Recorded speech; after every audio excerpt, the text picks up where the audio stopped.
दोस्तों, इस कथा से जानिए कर्म बड़ा या भाग्य। इस संसार में कर्म को मानने वाले लोग कहते हैं भाग्य कुछ नहीं होता, और भाग्यवादी लोग यानी जो सिर्फ भाग्य पे भरोसा करते हैं वो कहते हैं किस्मत में जो कुछ लिखा होगा वही होकर रहेगा। अर्थात इंसान कर्म और भाग्य इन दो बिंदुओं की धुरी पर घूमता रहता है और एक दिन इस जग को अलविदा कहकर चला जाता है। तो चलिए भाग्य और कर्म को अच्छे से समझने के लिए पुराणों में बताया गया एक कहानी से समझते हैं। एक बार की बात है कि देवर्षि नारद वैकुंठ धाम गए। वहां उन्होंने भगवान विष्णु को प्रणाम किया और श्रीहरि विष्णु भगवान से कहा, हे प्रभु, पृथ्वी पर अब आपका प्रभाव कम हो रहा है। धर्म की राह पर चलने वालों को कोई अच्छा फल नहीं मिल रहा और जो पाप कर रहे हैं उनका सब भला हो रहा है, उनके मजे ही मजे हैं। तब श्रीहरि विष्णु भगवान ने कहा, ऐसा नहीं है नारद, जो भी हो रहा है सब नियति के कारण हो रहा है। नारद बोले, प्रभु, मैं तो यह सब पृथ्वी लोक देख कर आ रहा हूँ। पापियों को अच्छा फल मिल रहा है और भला करने वाले, धर्म के रास्ते पर चलने वाले लोगों को बुरा फल मिल रहा है। श्री विष्णु भगवान ने कहा, नारद, कोई ऐसी घटना बताओ जो तुमने देखा हो। तब नारद जी ने कहा, अभी मैं पृथ्वीलोक के एक जंगल से आ रहा हूँ। मैंने देखा कि वहां एक गाय दलदल में फंसी हुई थी।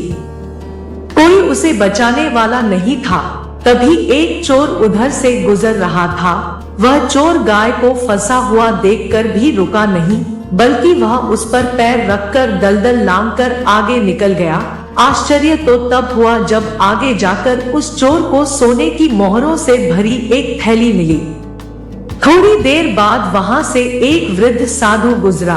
उसने उस गाय को दलदल में फंसा देख उसको बचाने की पूरी कोशिश की। साधु ने अपने पूरे शरीर का जोर लगाकर उस गाय को बचा लिया, लेकिन मैंने देखा कि गाय को दलदल से निकालने के बाद वह साधु जब कुछ दूर आगे गया तो एक गड्ढे में गिर गया। हे प्रभु, अब आप ही बताइए यह कौन सा न्याय है। देवर्षि नारद की पूरी बात सुनने के बाद श्री हरि बोले, यह तो सही ही हुआ नारद। जो चोर गाय पर पैर रखकर भाग गया था उसकी किस्मत में तो पहले से ही एक खजाना था, लेकिन उसके इस पाप के कारण उसे केवल कुछ मोहरें ही मिली।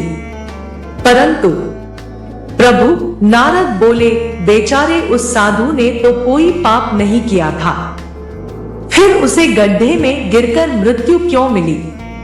तब श्री विष्णु भगवान ने नारद को समझाया, नारद, उस साधु को गड्ढे में इसलिए गिरना पड़ा क्योंकि उसके भाग्य में उस समय बहुत ही कष्टदायक मृत्यु लिखी थी, लेकिन गाय को बचाने के कारण उसके पुण्य बढ़ गए और उसकी मृत्यु एक छोटी सी चोट में बदल गई, जिससे उसे मृत्यु के समय बहुत ही कम दर्द का आभास हुआ और वह स्वर्ग के भागी बना।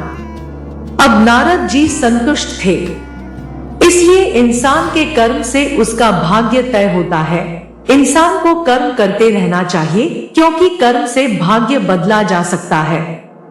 रामचरितमानस में एक चौपाई है, कर्म प्रधान विश्व रचि राखा, जो जस करहि सो तस फल चाखा। भावार्थ, तुलसीदास जी कहते हैं कि यह विश्व कर्म प्रधान है।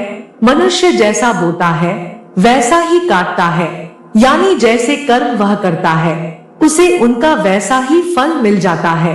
यहाँ कोई भी हेरा फेरी नहीं होती, यह सीधा सा गणित है। अच्छे कर्म करने पर सुख समृद्धि मिलती है, इसके विपरीत बुरे कर्म करने पर दुख और परेशानियां ही मिलती है। इसलिए भाग्य और कर्म दोनों में तालमेल होना चाहिए। हालांकि भाग्य एक महत्वपूर्ण अंश है, लेकिन हमें अपने कर्मों पर भी ध्यान देना चाहिए। अगर हम सच्ची मेहनत करें, ईमानदारी से काम करें और सबका भला करने का प्रयास करें, तो हम खुदा की कृपा प्राप्त कर सकते हैं और अपने भाग्य को भी बदल सकते हैं।